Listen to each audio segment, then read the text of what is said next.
Bueno, Carlos, gracias por estar con nosotros acá en Parlamentario TV. Y bueno, la primera pregunta tiene que ver con cómo se interpretar este momento de tanta tirantez entre el oficialismo y la oposición.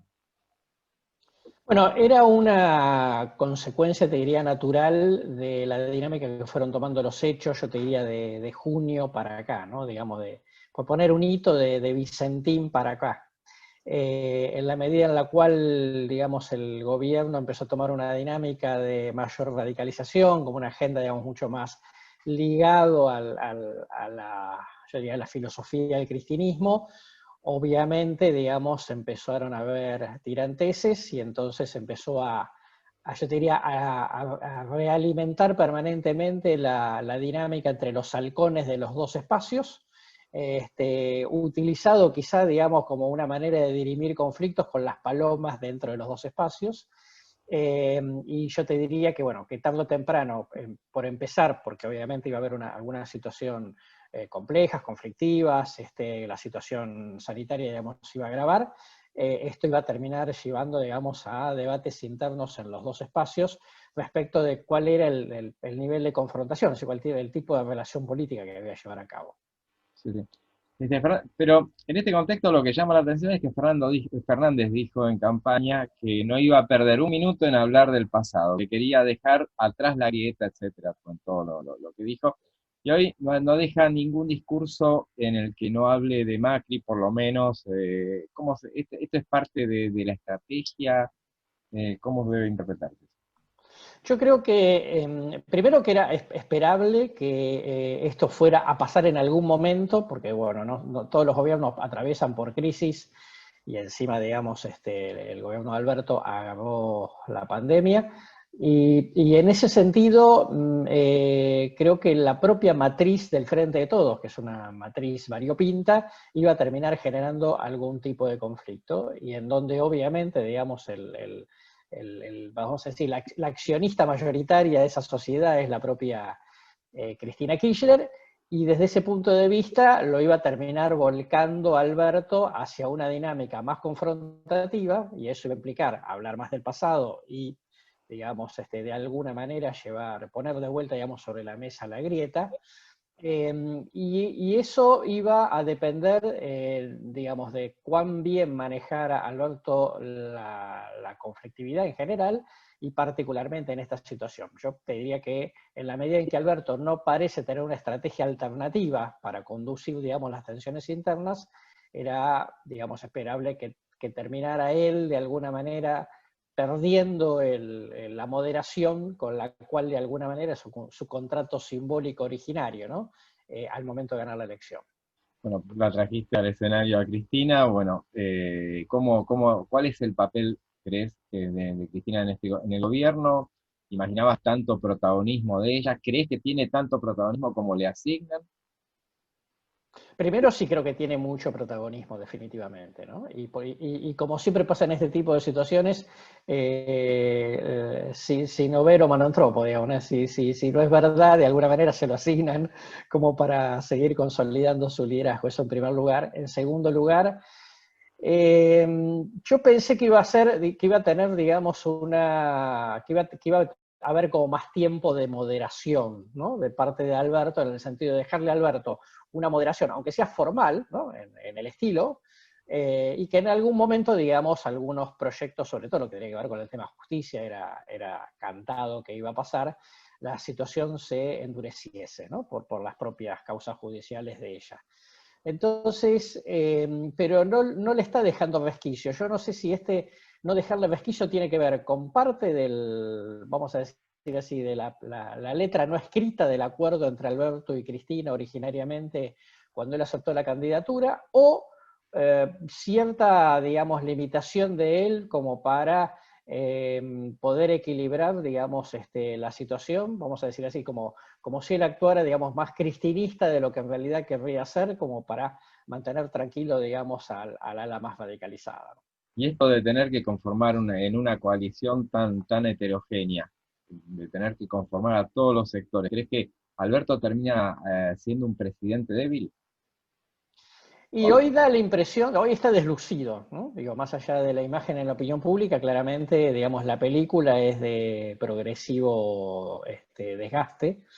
Da la impresión, digamos, de que él está un poco rehén del Instituto Patria que por otro lado en un punto desconfía de él porque considera que él trata de quedar bien con todos, o sea, digamos, es un poco como el peor de los mundos, ¿no? Ni satisface ni a unos ni a otros, y aún, digamos, haciendo buena letra en algunas cuestiones, tampoco, digamos, conforma al ala más radicalizada. Y claramente, digamos, todos los signos que da es de un presidente que, digamos, tiene mucha menor capacidad de autonomía de la que manifestaba por lo menos al principio de la cuarentena, ¿no? Y en este gobierno que se trata de diferenciar tanto de Cambiemos, cometiendo errores comunes a Cambiemos, por ejemplo, el hecho de no tener un ministro de Economía fuerte, a pesar de que, bueno, ahora Guzmán es un poco la estrella, está tan bien ponderado, pero en última instancia Guzmán termina siendo un negociador de la deuda y es lo que sigue siendo ahora. ¿No es un error que ya cometió Cambiemos y que comete este gobierno también? Sí, yo creo que me parece que Macri balcanizó, fragmentó el área económica por un concepto personal. Alberto me parece que no lo quiso fragmentar, que quiso tener un ministro de Economía fuerte, digamos, un poco al estilo Lavagna en su momento, y no lo logró, ¿no?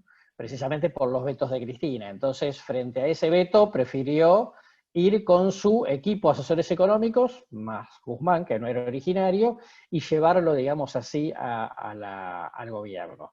Sí creo que es un error, pero de vuelta, eso es una derivación de el fuerte rol de Cristina que en esta cuestión, y yo te diría que en un punto suena como hasta un poco extraño que no se haya charlado eso originalmente, ¿no? En el acuerdo entre ellos dos, porque claro, está claro, digamos, el ministro de Economía era una clave, ¿no? ¿Qué querían hacer con la deuda? Era una segunda clave, ¿qué iban a hacer en fondo? Una tercera clave, y por supuesto lo que tiene que ver con la justicia, de manera que suena, digamos, como un poco extraño que hayan terminado, digamos, en este esquema, teniendo en cuenta, digamos, las dificultades que ya había tenido Macri. ¿Cómo ves el papel de la oposición en este contexto? Bueno, vamos a decir que tenemos quizá como dos oposiciones, ¿no? La oposición que se escucha más por ahí, que es, que yo diría, los halcones dentro de Juntos por el Cambio, y luego, digamos, las palomas, ¿no? Sobre todo representadas por Horacio Rodríguez Larreta. Obviamente se da el típico juego de distintas necesidades, ¿no? En el mundo parlamentario vas a encontrar, digamos, más halcones porque no tienen responsabilidad de administración, y cuando vas a los que tienen responsabilidad, los gobernadores y los intendentes, te vas a encontrar, digamos, pues, posiciones más moderadas. Me parece que todavía, digamos, le falta un largo trecho de debate interno, ¿no? Un debate interno sobre lo que pasó en el gobierno de Macri, un debate sobre por qué se perdió, un debate ideológico de Cambiemos, si Cambiemos no se tiene que correr un poco más al centro, ¿no? De lo que fue la etapa 2015-2019, y un debate, digamos, sobre la metodología de funcionamiento, por qué, digamos, fue un gobierno de Macri y no fue un gobierno de coalición.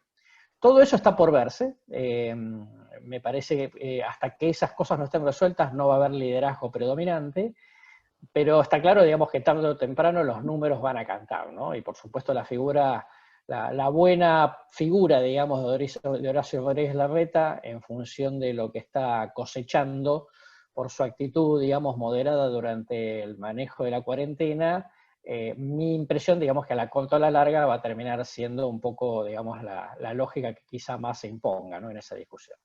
Esto, ya que mencionabas a Rodríguez Larreta, dejaron de hacer las presentaciones de las conferencias de prensa. ¿Crees que fue justamente para evitar darle un escenario tan donde se pudiera lucir?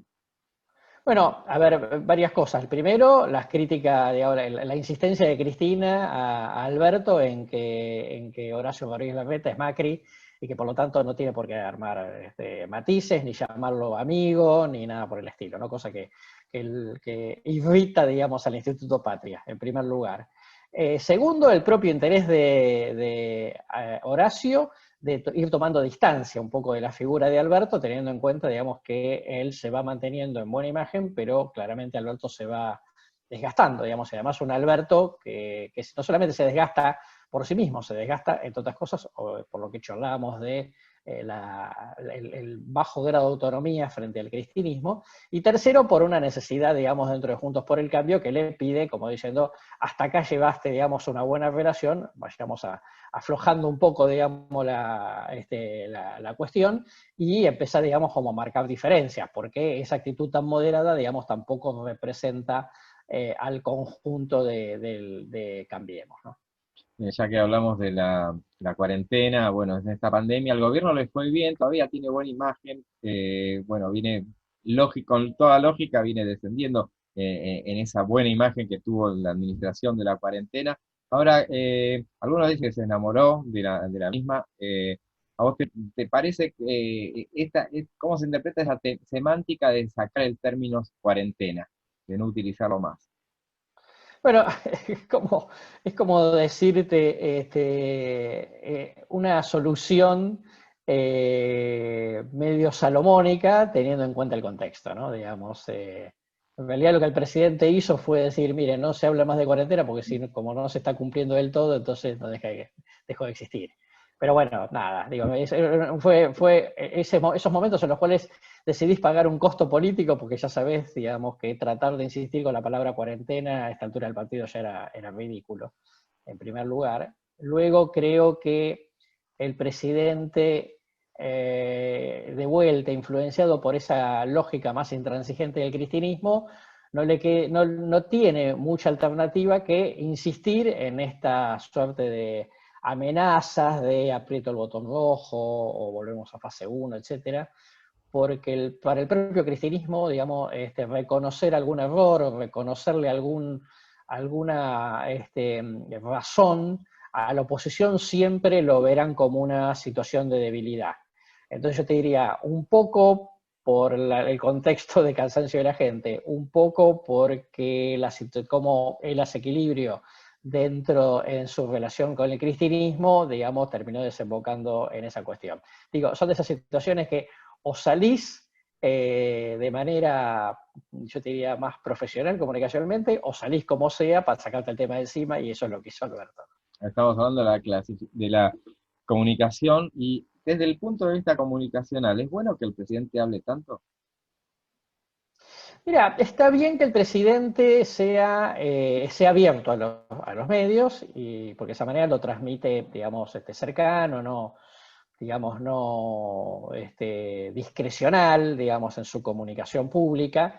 El problema no es tanto ese, sino los excesos, ¿no? Digo, acá tiene que haber como un punto de equilibrio entre una mayor presencia o una situación en la cual vos, digamos, hables todo el tiempo. Digo, me parece que dedicarle 3 horas a un medio, no importa cuál sea, no es razonable porque tarde o temprano, en algún momento, digamos, el que tiene boca se equivoca, en algún momento metés la pata y empezás a hablar de más. Y eso es lo que corre el riesgo el presidente y por eso, digamos, algunos gaffes que ha tenido últimamente, ¿no? Y el contraste del presidente de Cristina, obviamente, bueno, tan callada en los temas principales y tan activa en los temas que le interesan. ¿Cómo la ves? Bueno, dice que primero creo que en general, me parece que le hace un favor a Alberto si Cristina no habla, ¿no? Eso por supuesto, porque viste que ella no necesita decir nada, pone un tuit con un comentario y es un hecho político en sí mismo central, ¿no? Yo creo que el tema de la presencia o la baja presencia comunicacional de Cristina importa menos en la medida en la cual, digamos, el rol de Cristina es una definición política, no comunicacional. Digo, ella podría hablar mucho, pero si le deja, digamos, un buen espacio a Alberto, entonces no sería tan importante. El problema es que, por lo menos, buena parte de la política y buena parte de la población supone que más allá del cuánto hable Cristina, Cristina sí influye mucho. Entonces, digamos, el problema ya no es comunicacional. Me parece que, además, cuando Cristina habla, es para marcar la cancha adentro del propio Frente de Todos, digamos, marcar la cancha inclusive al propio Alberto, más allá de la oposición. Entonces no es simplemente yo te diría, como una especie de volante, asistente, que para entrar en la confrontación con la oposición, que sería como lo natural. El problema, digamos, es que cuando Cristina habla tiembla todo el mundo porque no se sabe, digamos, si en el fondo no le está mandando un mensaje a Alberto, no le está recriminando, no lo está retando o algo por el estilo, ¿no? ¿Y crees que Alberto se ve a sí mismo como un presidente de transición? ¿O el kirchnerismo lo ve así? Que el cristianismo lo ve así no me caben dudas, ¿no? Digamos, para el cristianismo la discusión es si Cristina decide que 2023 es Máximo o Axel, ¿no? Esto no me cabe en duda. Eh, Respecto a él, es probable que él se haya visto de transición, por esta cuestión de que yo vengo a hacer un trabajo, un determinado trabajo, una determinada cantidad de tiempo, no vengo como a quedarme, ¿no? Digamos, como que él todo el tiempo está como no queriendo parecer el líder de nada, sino un presidente, digamos, que viene como yo te diría, el bombero que viene a apagar el incendio, ¿no? Y deja, digamos, el terreno más o menos ordenado para que después el arquitecto empiece a construir una casa de vuelta, ¿no? No me llama la atención que eso suceda así, sobre todo porque además, si él termina muy desgastado, no va a haber ninguna discusión sobre que él tendría mucha limitación para asumirse en una posición de reelección. Vos mencionaste a Máximo y justo yo te iba a preguntar ya sobre el final, sobre figuras de este gobierno, a ver cómo ves el papel que están teniendo en la actualidad de cara al futuro, como Máximo y Sergio Massa. Yo dos te digo. El caso de Sergio Massa, primero, Sergio Massa yo creo que siempre va a ser una persona de la política, le vaya bien o no tan bien en la opinión pública. Me parece que ese es digamos, a esta altura del partido, un dato central, ¿no? Él, digamos, tuvo así como más proyección a partir del momento en que fue jefe de gabinete de Cristina, y de ese momento para acá pasaron ya 12 años y sigue siendo un personaje importante en la política. En primer lugar. Creo que todavía tiene, digamos, cuerda como para pensarse o no como alternativa presidencial. Tiene en estos momentos, si no me equivoco, 48 años. Los presidentes están llegando a la Argentina con no menos de 56, ¿no? Alberto llega recién con prácticamente 60. Yo te diría que en ese punto tiene todavía cuerda. Pero bueno, obviamente, digo, si uno pensara, digamos, en Alberto presidente hace no más de 2 años atrás, hubiera dicho, no, Alberto ya está para el nivel de operación, esto es para un rol importante dentro de la política, pero no para ser presidente, con lo cual, desde ese punto de vista, nunca nada está cerrado. Desde el lado de Máximo, te diría que ahí va a haber, yo creo que una puja importante con Axel Kicillof, porque te diría que el rol de Máximo es un poco como esas decisiones que se tienen que tomar en algunas pymes familiares respecto, digamos, de quién es el heredero de la conducción de la empresa, si el hijo del dueño o, digamos, un externo que vino como gerente y que, digamos, lo asimilaron como dentro de la familia. Esas pujas, digamos, entre el hijo biológico y digamos, el adoptado siempre se producen. Y me parece que esta va a ser una de esas situaciones. ¿Y Macri, en este contexto, qué es? ¿Un activo de Juntos por el Cambio o un lastre? ¿Cuál es tu? Bueno, es un expresidente, logró el 40% de los votos, así que nadie lo podrá, digamos, sacar de la discusión, en primer lugar. Me parece que puede ser un activo, depende del rol que juegue. Mi sensación, digamos, igual que todos sabemos, digamos, que él, igual que Cristina, tiene buena carga negativa, además viene de perder una elección. Digo, Cristina viene de ganarla, ¿no? Es un personaje en recuperación desde ese punto de vista.